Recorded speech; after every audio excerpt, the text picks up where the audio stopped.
From the Albuquerque Journal, this is the leading news. I'm Gino Gutierrez. It's Thursday, July 9th. Here's what we're covering on today's episode. As the window for public comments on a microgrid air quality permit application related to Project Jupiter came to a close on Monday night, several local officials weighed in for or against it, while political figures in Albuquerque and Taos complained that comments supporting the permit were falsely attributed to them. With more on this story, I'm now joined by the Journal's Southern New Mexico correspondent, Algernon DeMassa. Algernon, thank you so much for joining me. Well, hey, Gina, how you doing?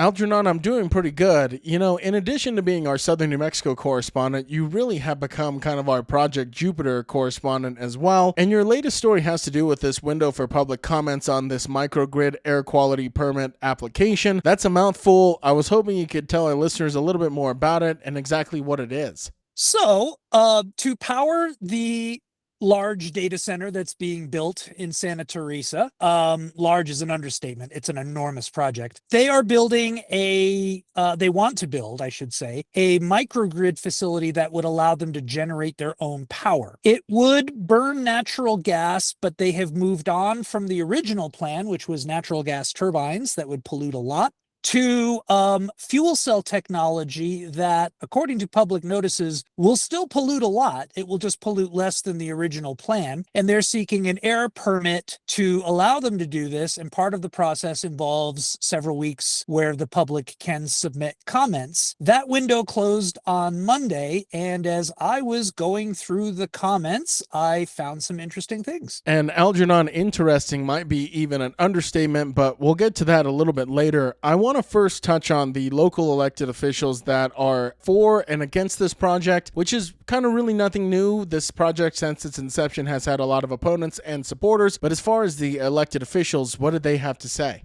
Right. The input of the local officials was interesting to me because it's not a strictly partisan issue. Project Jupiter's supporters talk about how this will be the generator of thousands of jobs, construction jobs, as well as operational jobs. It's going to transform the region's economy. It's going to make New Mexico at the forefront of AI technology. Lots of very excited talk from the economic development side.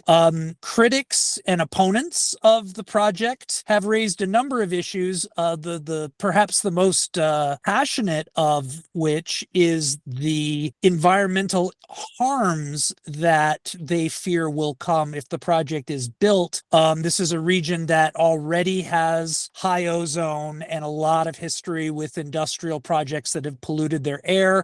There's some lingering concerns about water use as well. And so it's really fallen along those lines. And so you have Democrats who are very supportive of the project from the economic dev standpoint. And you also have Democrats who are opposed to it because of the pollution, as well as concerns about AI on society, and also the process by which the public incentives were passed. They said that it was not a transparent process. It was certainly, from my observation, rushed along, and to the point where commissioners were actually voting to support a project with tax incentives without really seeing all the terms of the agreement beforehand. And transparency has been an issue we've heard repeatedly when talking about Project Jupiter in the past, Algernon, so not really too much of a surprise to hear it come up again. But I want to get to the interesting topic that we noted a little bit earlier, and that was, as you mentioned, something you discovered as you were doing your reporting and research on this story. And I'll be honest, Algernon, if I was not reading this directly from your story, I would find it pretty hard to believe, and even saying it out loud, it sounds pretty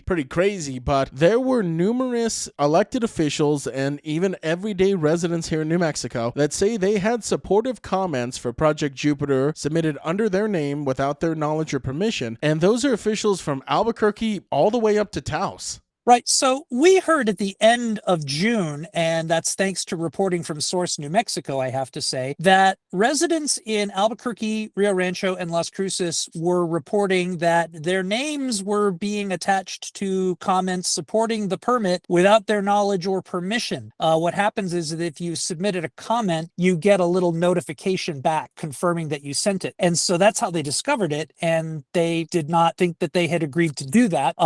They linked this reference to talking to some canvassers who've been out in major cities and public places wearing Project Jupiter t-shirts and hats and talking about how great the project is and trying to promote and raise awareness of it. So that had already sort of been going on. Then in the last several days, some local officials announced on their own that they too had been impersonated in these supportive comments. An Albuquerque city councilor, Taos city councilor, and a state lawmaker also. So I went looking to see if perhaps there were any interesting things to find among our local lawmakers. And it's a little difficult because the contact information attached to each comment is not published for reasons that can be understood. So it's a little hard to verify whether somebody might just have a similar name. And so State Representative Angelica Rubio, who's an opponent of the project, submitted her own comment, but there was also a comment from an Angelica Rubio supporting it. These supportive statements were all form letters. They were all verbatim, identical language in each of these messages. And so I started calling some of these lawmakers to see, hey, did you submit this? I called State Senator Michael Padilla.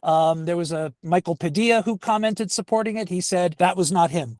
Same with Representative Martin Zamora from Clovis, who's running for Congress. There was a Martin Zamora that left a comment, and Representative Zamora said, nope, definitely not him. On the other hand, former Doña Ana County Commissioner Shannon Reynolds told me that he did approve the form letter being submitted in his name. So it's quite a time, and the apparently high number of comments that may be falsely attributed to people seems to have been a factor in a decision by the Environment Department Secretary to grant a public hearing on this permit, just because of all the public attention on it in the first place, plus these questions about whether the comment system has been gamed. Just really fascinating stuff, Algernon. I mean, this seemed like it was just going to be kind of a run-of-the-mill story about the public comment period and this permit, and it turned into you discovering that there were these false comments that were made under people's names. So really just interesting, as we mentioned a little bit earlier. One last question before I let you go. You did mention how the Environment Secretary for the state has requested this public hearing in light of this commenting period. Do we have any idea when we suspect that'll take place? Yeah, the secretary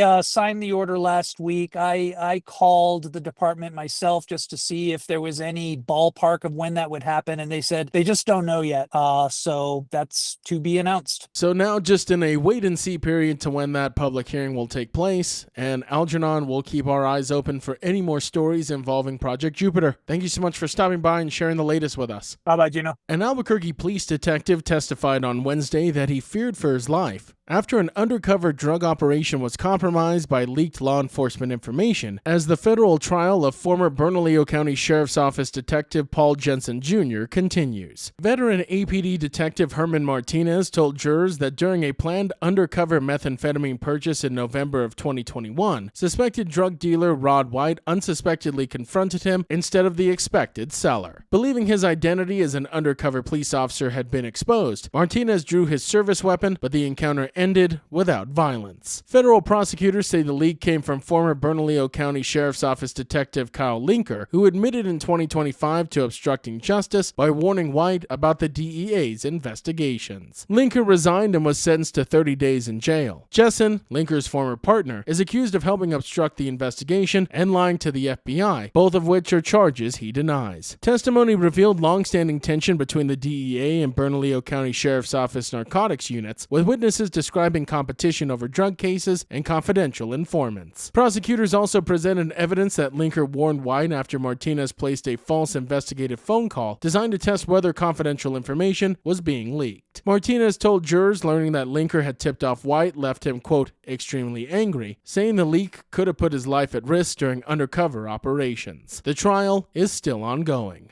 Attorneys for actor Alec Baldwin are asking a federal judge to reject efforts by Santa Fe prosecutors, law enforcement officials, and county commissioners to shield themselves from his civil lawsuit over the fatal 2021 Rush shooting. In court filings this week, Baldwin's legal team argued that New Mexico's legal immunity for public employees should not automatically protect the defendants, alleging they went beyond the scope of their official duties. Baldwin's January 2025 lawsuit claims prosecutors and investigators maliciously pursued charges charges against him by manipulating the investigation, withholding or destroying key evidence, and presenting false testimony. The lawsuit names former Special Prosecutor Carrie Morsi, former 1st Judicial District Attorney Mary McCormick Altuis, and the Santa Fe County Sheriff's Office and County Commissioners. The case stems from the fatal on-set shooting of cinematographer Helena Hutchins during the filming of Rust near Santa Fe in 2021. Baldwin's involuntary manslaughter charge was dismissed in July of 2024 after a judge ruled prosecutors had withheld evidence from the defense. The civil case is moving forward, with jury selection currently scheduled for August of 2027.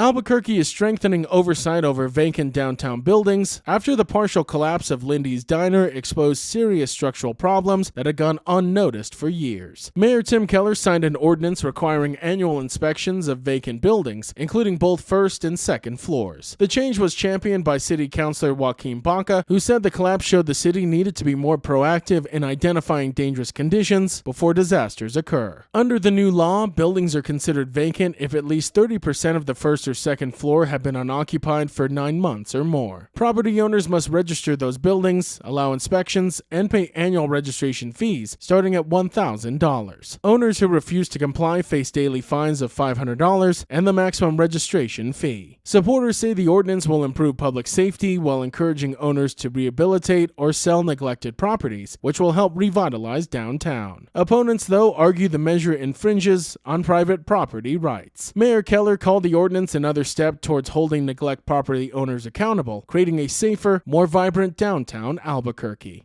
And New Mexico film science fiction drama Pluribus has earned 18 Emmy Award nominations, highlighting another major success for the state's growing film industry. Created by Vince Gilligan, best known for Breaking Bad and Better Call Saul, the Apple TV Plus series was filmed at several New Mexico locations, including Albuquerque's West Mesa, Coronado Center, and Vernon's Speakeasy. The show stars Rhea Seehorn as Carol in a post-apocalyptic world where a hive mind has taken over humanity. The nominations include Outstanding Drama Series, acting nods for Ray Seahorn, Carola Windra, and Carlos Manuel Vesca, as well as recognition for Gilligan's directing and writing. The series also received nominations across technical categories, including cinematography, editing, music, production design, and sound. Another New Mexico production, HBO's Miss You, Love You, was nominated for Outstanding TV Movie. New Mexico Film Office Director Steve Graham says the nominations recognize not only Gilligan's work, but more than 1,400 New Mexicans who helped produce Pluribus, calling the honors a testament to the state's talented film workforce and expanding production industry.